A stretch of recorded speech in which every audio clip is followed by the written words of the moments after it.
Dr. Shivani Gupta ji आ जाएं and she is going to talk about assessment of मेद धातु दुष्टि। और आप सबकी दृष्टि मैडम तक पहुंच रही है, आप अपनी तालियां बजाएं। ये माइक मैं मैडम को सौंपता हूं। Thank you Urja Foundation and Arogya Bharati for giving me this opportunity.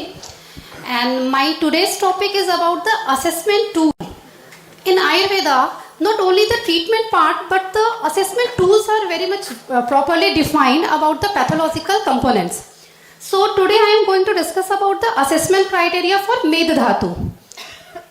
So assessment criteria are basically the tools which help us to diagnose or specify some conditions.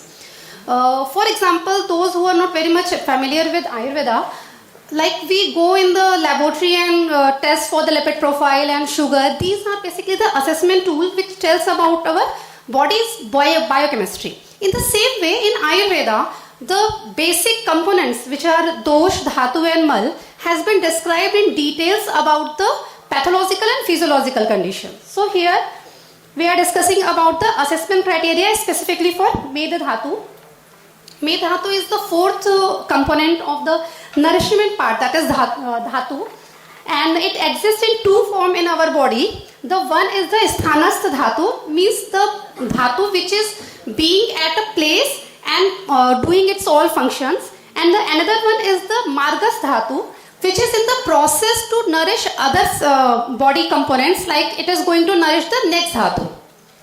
The adequate amount, the specificity of Ayurveda is that it is very much specific towards its particular person to whom we are talking, be it healthy person or the Chikitsa Purush, that is the patient. So the praman or the quantity is said to be 2 Anjali, means हाथ से अगर 2 अंजलि लेते हैं तो ये मेद धातु का प्रमाण बताया है, but this अंजलि प्रमाण has to be specific but with that person जिसके बारे में आप बात कर रहे हो. So because time constraints, I am directly going towards the assessment criteria which are given by basically 3 acharyas, Acharya Charak, Vagbhat and Sushruta. So Acharya Charak says about the Ati Sthulta, Ati Krishta. Ati Sthul is obese persons. So in all the obese person, Med Dhatu is going to be vitiated. So the assessment becomes necessary.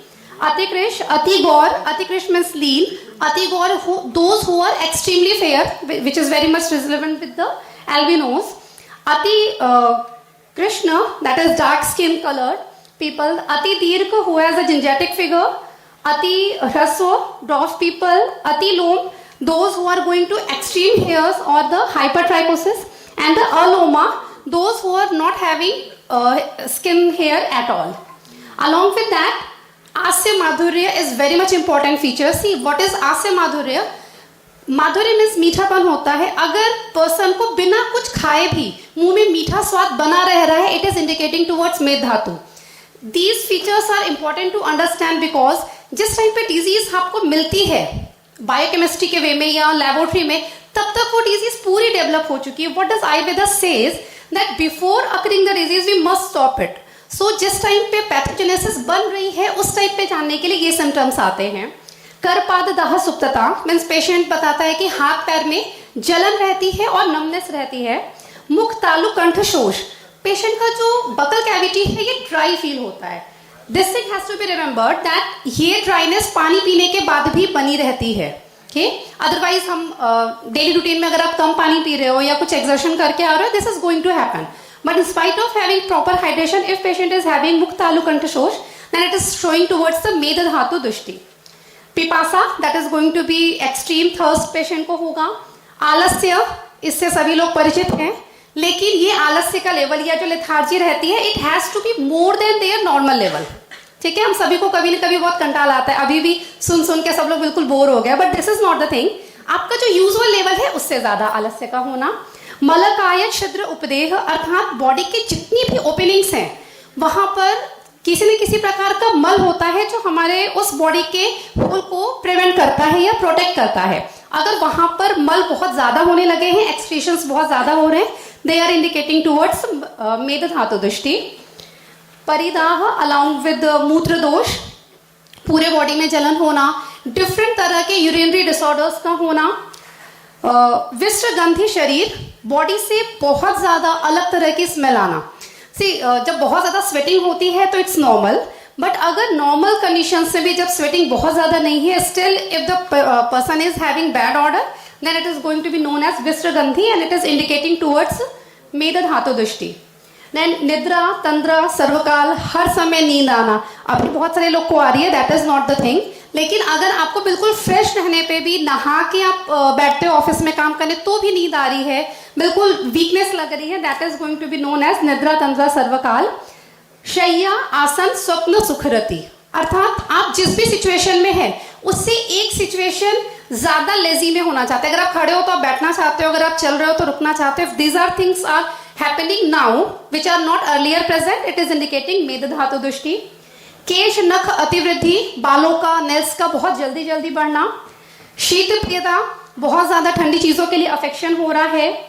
Ayush ह्रास, खुद में ऐसा महसूस होता है कि खुद के अंदर जो अपनी स्टेमिना है वो कम लग रही है। दौर्बल्य, वीकनेस का आना, दौर्गंध, पूरी बॉडी से स्मेल आ रहा है। बहुत ज्यादा स्वेटिंग का होना। अतिशुदा, जितनी अब पहले से भूख लगती थी पर्सन को उससे बहुत ज्यादा लगने लगी। अति पिपासा। ग्रंथि, बॉडी में नए नए सिस्ट का बनना। वृद्धि अगर हो रही है, हाइड्रोसील अगर पेशेंट को हुआ है तो, गलगंड, ग्वाइटर है, अर्बुद, किसी भी तरह का ट्यूमर, बीट, बेनाइन और मैलिग्नेंट अगर आया है, दैट इज इंडिकेटिंग द मेद धातु एज अ कंपोनेंट। मधुमेह, पेशेंट डायबिटिक अगर है, ओबेज है। अतिस्वेद पहले ही बताया। प्लस स्निग्ध अंगता, पूरे बॉडी में एक ऊपर कवरिंग जैसी फील होती है अगर।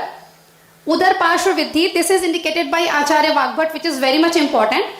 उदर पार्श्व वृद्धि इज द पेशेंट के हिप्स के पार्ट में और लोअर एब्डोमेन पार्ट में अगर पेंडुलेट तरह का फैट इकट्ठा हो रहा है, it is indicating towards the मेद धातु दृष्टि। पेशेंट को रिकरेंट रेस्पिरेटरी डिसऑर्डर्स हो रहे हैं, काशश्वास। श्रम अति अल्प चेष्टा, ठीक है, बहुत कम मेहनत करने पे भी अगर श्वास फूल रही है, डिस्निक हो रहा है पेशेंट, इट इज इंडिकेटिंग मेद धातु दृष्टि। स्फिग, स्तन, उदर, लंबनम, जितने भी बॉडी के मस्कुलर पार्ट हैं वहां पे पेंडुलेट अगर बिहेवियर हो रहा है, चलते समय पेशेंट बताता है कि ये आप देख रहे हो, ऑब्जर्व कर रहे हो कि पेशेंट के हिप्स पे, चेस्ट पे मूवमेंट फील हो रहा है, इट इज इंडिकेटिंग टुवर्ड्स मेद धातु दृष्टि। एंड अलॉन्ग विद दैट कृच्छ व्यवहाता, पेशेंट को इंटरकोर्स करने में प्रॉब्लम हो रहा है। एंड अलॉन्ग विद ये आचार्य वाग्भट में स्पेशली बताया था, दैट्स व्हाई आई सेड कि अति शुद्ध और अति पिपासा। What we have to remember that these things has to be compared with the physiological state of that person. जो भी उसकी भूख का लेवल था या प्यास लग रही थी वो पहले से बहुत ज्यादा बढ़ी हुई है। So with all those criteria which are indicated in our Brihatrayi, all these criteria can be divided in two parts, subjective and objective. The thing has to be remembered that not only the subjective part and not only the objective part can alone diagnose the dhatu drishti.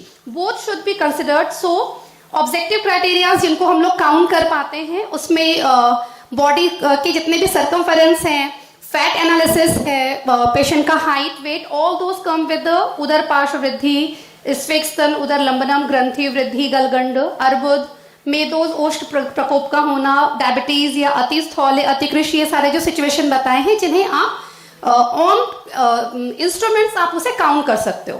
But the subjective are the दौर्बल्य, श्रमति, अल्पचेष्टा, दौर्गंध्य, जितने भी symptoms आपको patients बता रहा है। So these are the two classification which you should remember and these are the criteria which are mentioned in Ayurveda about the Meda Dhatu Dushti.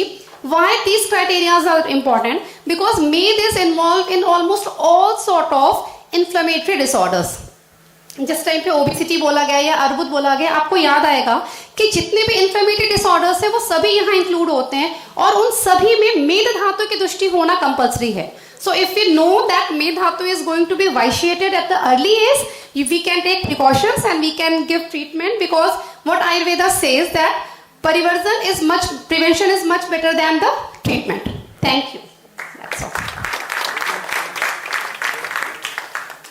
Thank you so much, madam. And now I would like to request Dr. Shilpa madam to please felicitate Dr. Shivani Gupta ji, and as well as for today's session, last speaker Dr. Neelam Patil, please come on dais, and